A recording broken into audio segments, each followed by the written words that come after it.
Legolas, an elf, and Gimli, a dwarf, in The Lord of the Rings. Tony Stark and Steve Rogers, aka Iron Man and Captain America, in The Avengers. And Queen Elizabeth and Jackie Kennedy have in common. What do you think? Any guesses? No.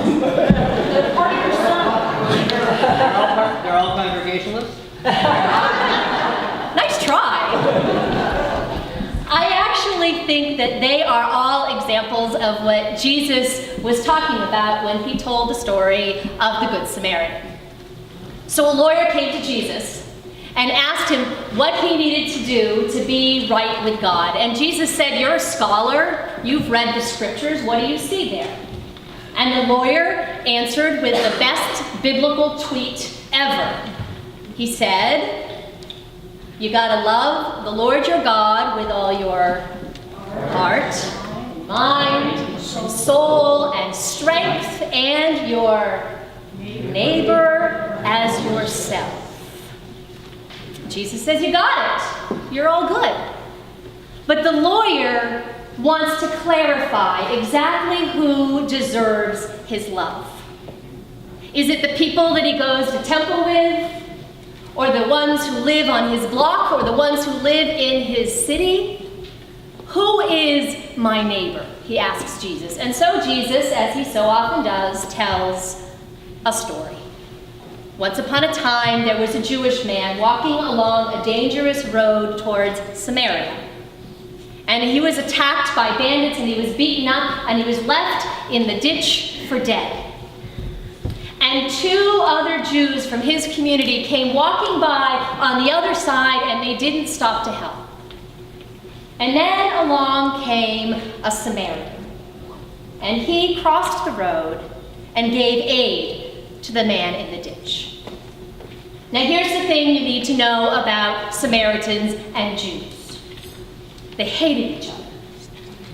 For a Jewish man to accept the help of a Samaritan, it was like Gimli, a dwarf, reaching out to Legolas, an elf, and asking for a helping hand.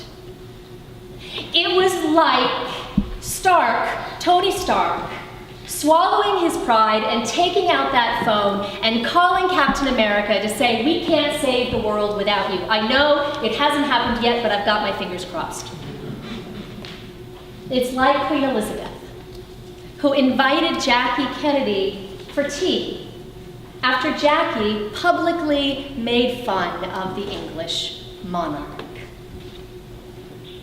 We tend to think of the story of the Good Samaritan as a lesson in being nice to strangers, a lesson in what it means to reach out and give a helping hand. But I actually think that Jesus was talking about something much more radical.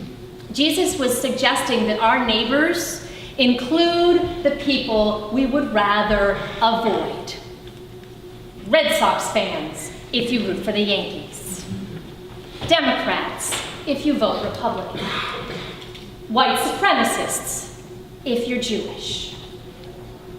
And if that sounds outrageous, even impossible, let me tell you about Matthew Stevenson. He was a student at the New College in Florida, an Orthodox Jew who learned that one of his classmates belonged to one of the most prominent white supremacist families in the whole nation. His godfather was David Duke. This was the guy that played country music in the room just below Matthew's. And so Matthew reached out to Derek Black and invited him to a Shabbat supper. Not just one, but every Shabbat supper, every week for 3 years.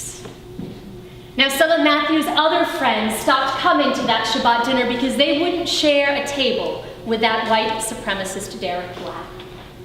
But Matthew's faith had taught him that we are called to regard with human dignity everybody, regardless of the positions they take or the perspectives you do or don't share.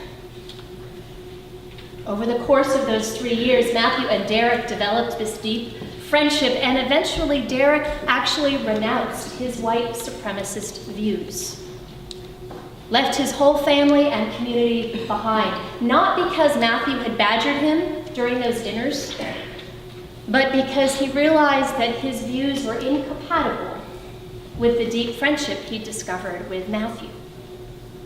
And I'm guessing that in the end, not just Derek, but both of them were deeply transformed by the relationship they forged. That's what you are saying yes to today. You are saying yes to loving God with your whole heart and mind and soul and strength, the best that you can. And you're saying yes to loving your neighbor, including not just the ones on your left and on your right, but the ones you haven't met yet, and the ones that rub you the wrong way. You are called to regard all of those others with human dignity, to treat them as if we were all on the same team, to love them as though we all belong to the same God, because we do. It's not always easy. It may sometimes seem impossible, but it's doable. Go home and Google enemies that became friends or unexpected friendships, and you'll find a dozen more stories like the ones I just told you. Maybe it starts by inviting someone to dinner, or if it was me, over for a cup of tea. And maybe you won't end up fighting evil together to protect the world. On the other hand, your unexpected friendships may indeed change you and the whole world in amazing ways. So check out what that Samaritan did, and go and do likewise. Amen.